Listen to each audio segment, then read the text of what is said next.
YouTube family, YouTube, we are back with another episode of Classic Album Battles, where we're putting two classic albums against each other to see which one stands the test of time the best. And today we have a special battle. We got If You're Reading This It's Too Late by Drake versus Dirty Sprite 2 by Future. Man. This was a hard battle. This was picking. This is hard. This is really hard.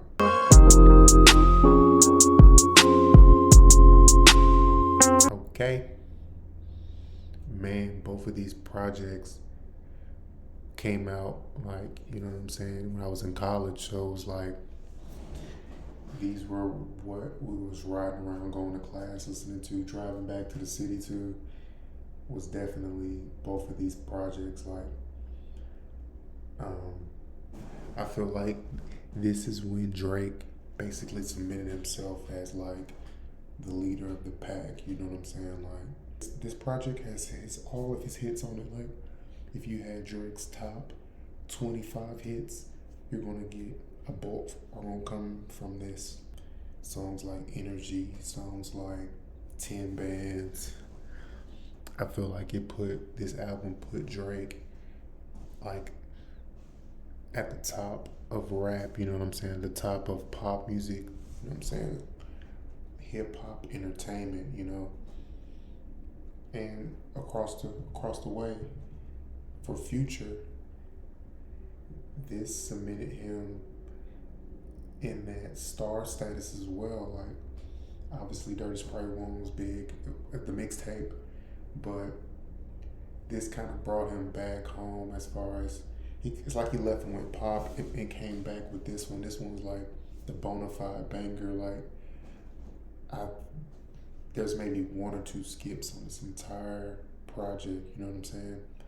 So I just think both of these albums were pivotal points in both Drake and Future's careers. So let's dive deeper into it and let's do it track by track.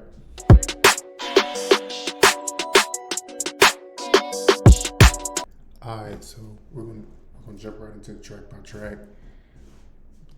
I can already tell you this is gonna be way harder than the first episode. Um, we got If You're Reading This Is Too Late.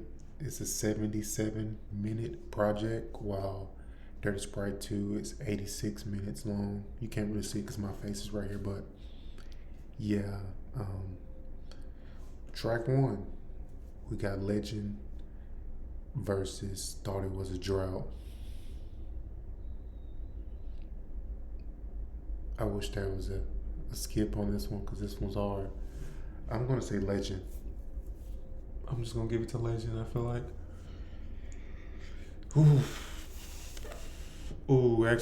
Let me go back.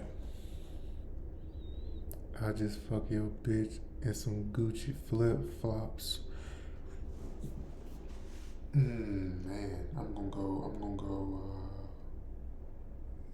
Man, I'm gonna go. Thought It Was a Drought. I'm gonna go. Thought It Was a Drought for the first one. I switched. I went back on my. I'm gonna go. Thought It Was a Drought. Wins the first round. Energy versus I Serve the Bass. These are two songs that I both love. Like, this is too difficult. I'm gonna go Energy. I'm gonna go Energy with this one. Just I feel like I love I Serve the Bass production. The production of both is just incredible. But I feel like Energy was just overall bigger impact. You know what I'm saying? Based on like numbers, whatever it might be. Track 3, you got 10 Bands versus Where You At featuring Drake. Ironically, I'm gonna go 10 Bands for this one, but I love both tracks again. Know Yourself versus Groupies. I'm gonna go Know Yourself. So Drake has got a little early lead. Number 5, No Telling versus Lil One. I gotta go No Telling. 6, we got Madonna versus Stick Talk. I'm going Stick Talk. I'm going to stick talk with that one. That meant a little bit more to me. Number 7, we got Six God versus Freako. I'm going Freako. Making knees touch your elbows. Um, and number 8, we got Star 5067 versus Rotation. I'm going to go Rotation for this one. Number 9 is Preach and versus Slave Master.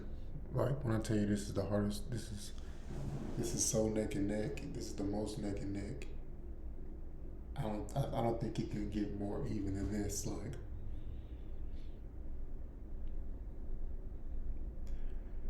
I'm going Slave Master. Take my black card away, but I'm going Slave Master with this one. Track 10, we got Wednesday Night Interlude. First, Blow a Bag. This one's easy. For me, it's Blow a Bag. It's not even close. Number 11, we got Used To versus Colossal.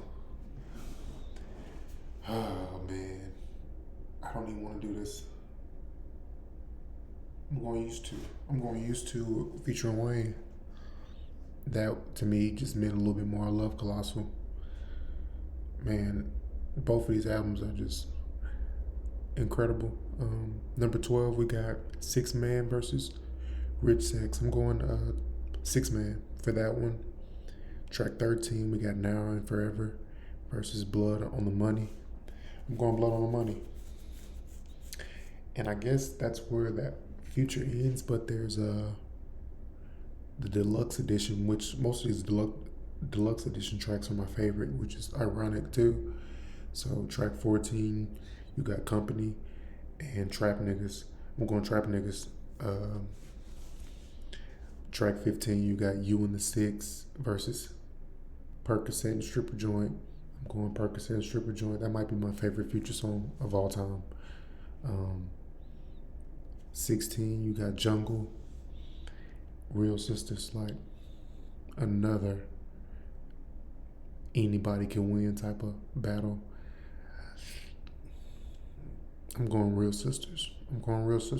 That's what comes to my mind. Like, that song rings bells. You know what I'm saying? 17, we got 6 p.m. in New York versus Know the Meaning. It's Know the Meaning for me. Now we're going 18. How About Now versus Fuck Up Some Commas. This is where Future could potentially start running away. I'm going Fuck Up Some Commas. Fuck Up Some Commas for 18.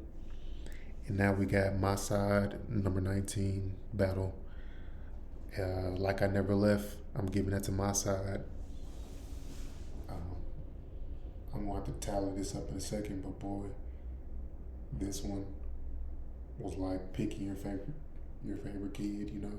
I don't have no kids, but these two projects, when I tell you these were like filled with anthems. Like, just looking at this DS2, man, he really didn't miss, to be completely honest. There were only a few tracks that I didn't listen to on this whole project. But man, both of these projects had such a huge impact in the club, you know what I'm saying? Like, these were just like party anthem projects.